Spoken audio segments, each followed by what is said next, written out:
Assalamualaikum warahmatullahi wabarakatuh. Perkenalkan, nama saya Rena Pratimi dari kelas 10 BDP 2. Di sini saya akan menjelaskan tentang teks biografi dan teks autobiografi.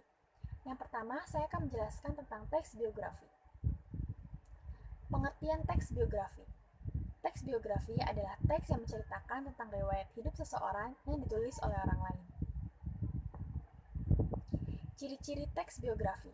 Yang pertama, teks biografi harus memuat informasi berdasarkan fakta pada tokoh yang diceritakan dalam bentuk narasi.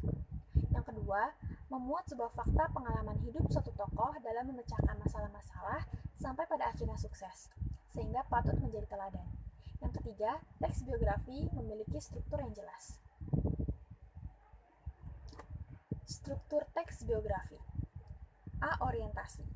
Tahap ini adalah bagian pengenalan suatu tokoh, berisi gambaran awal tokoh tersebut di dalam teks biografi. B. Peristiwa dan masalah.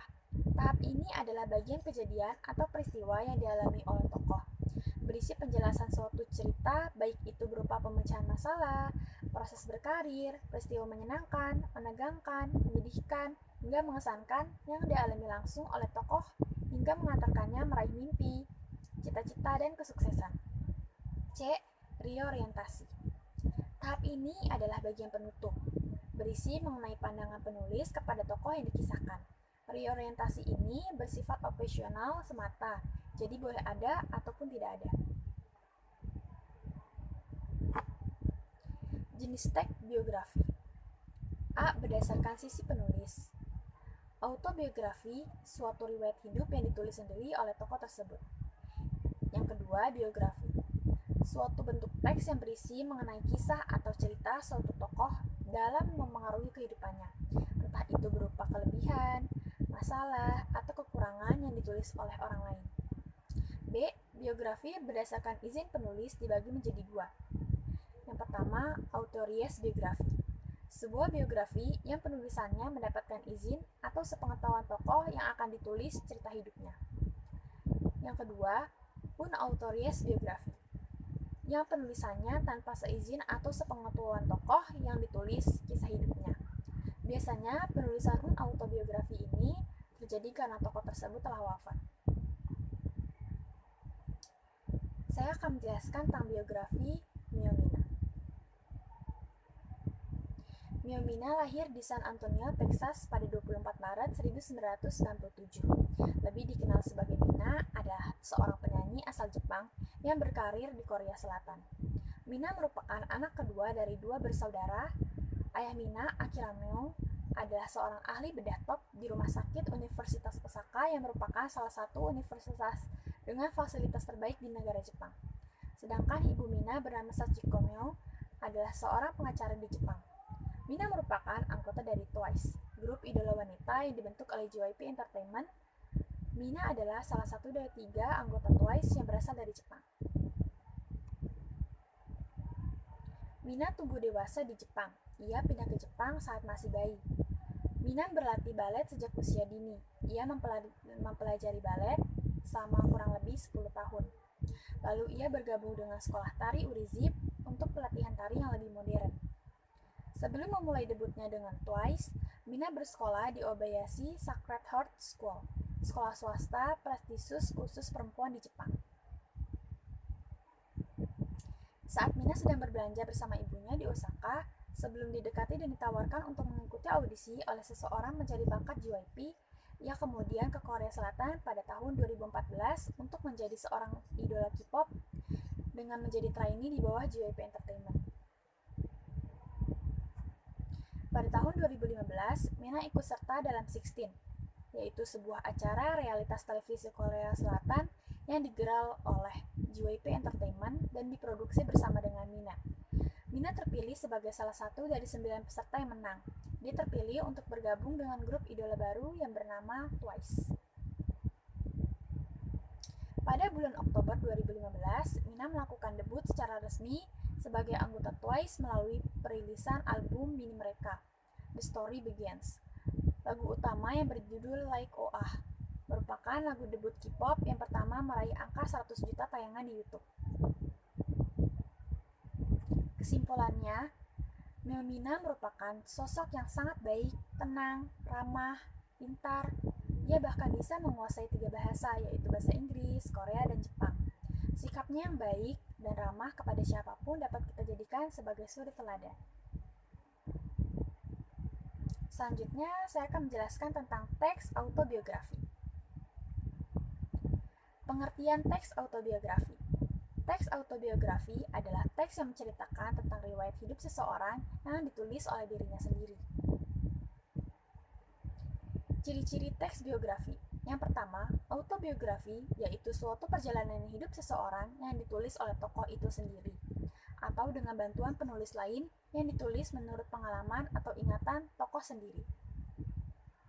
Yang kedua, autobiografi sering sekali berisi informasi tentang masa kehidupan tokoh itu sendiri dari yang sulit sampai mencapai keberhasilan. Yang ketiga, autobiografi juga biasa menampilkan informasi yang sifatnya positif saja, bahkan biasanya ditulis dalam rangka pencitraan seorang tokoh politik. Yang keempat, autobiografi sering sekali ditulis supaya masyarakat lebih kenal atau tahu apa yang sudah dilakukan selama ia hidup. Bisa menjadi hikmah dan pelajaran berharga yang ada di dalamnya. Struktur teks autobiografi. Yang pertama, judul yang biasanya berupa nama tokoh yang dijelaskan dalam buku. Yang kedua, latar belakang keluarga tokoh. Yang ketiga, latar belakang pendidikan tokoh. Yang keempat, latar belakang pekerjaan tokoh. Yang kelima, hasil karya, prestasi, penghargaan, atau suatu yang telah dicapai oleh tokoh tersebut. Di sini saya akan menjelaskan tentang autobiografi diri saya sendiri. Rena Pratiwi.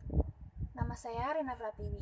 Saya lahir di Jakarta pada tanggal 21 Juni 2004. Hobi saya adalah menggambar. Saya adalah anak terakhir dari 5 bersaudara. Saya merupakan anak dari Samingo dan Juriah. Nama panggilan saya adalah Rena. Bapak saya sudah meninggal dunia sejak usia saya 3 tahun.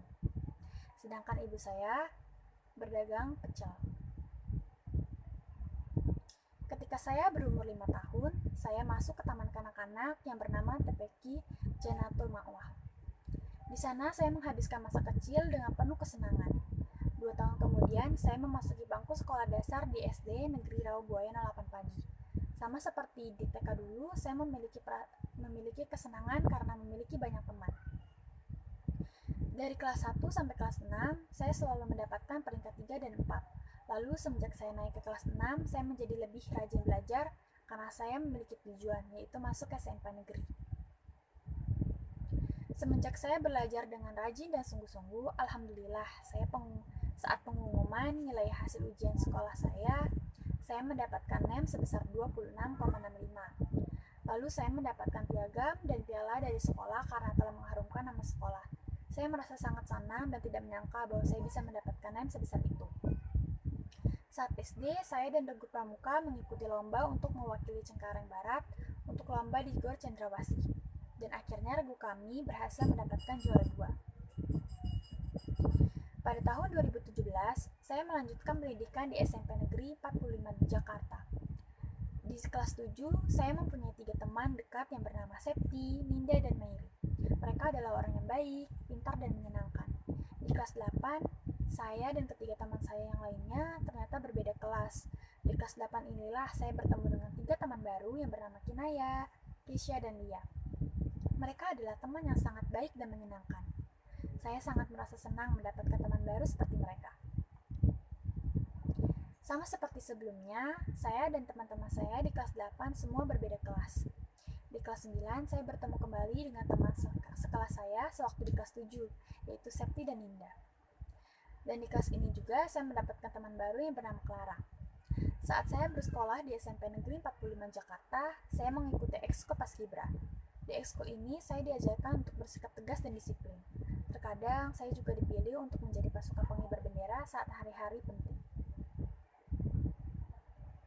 Setelah lulus dari SMP Negeri 45 Jakarta dengan nilai yang cukup memuaskan, pada tahun 2020 saya melanjutkan pendidikan ke SMK Negeri 42 Jakarta.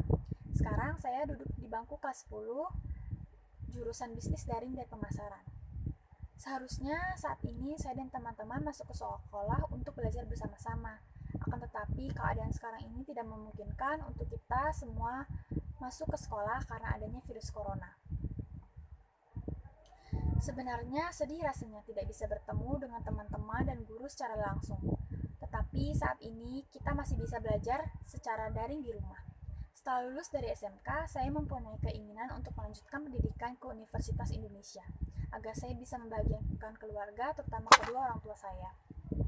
Simpulan, semasa TK sampai SD, saya merasakan bahwa masa-masa itu adalah masa di mana kita dapat terus bermain tanpa memikirkan apapun. Namun setelah saya memasuki SMP dan SMK, saya lebih berpikir bagaimana caranya agar menjadi orang yang sukses dan bisa membahagiakan keluarga saya kelak. Sekian dari saya. Wassalamualaikum warahmatullahi wabarakatuh.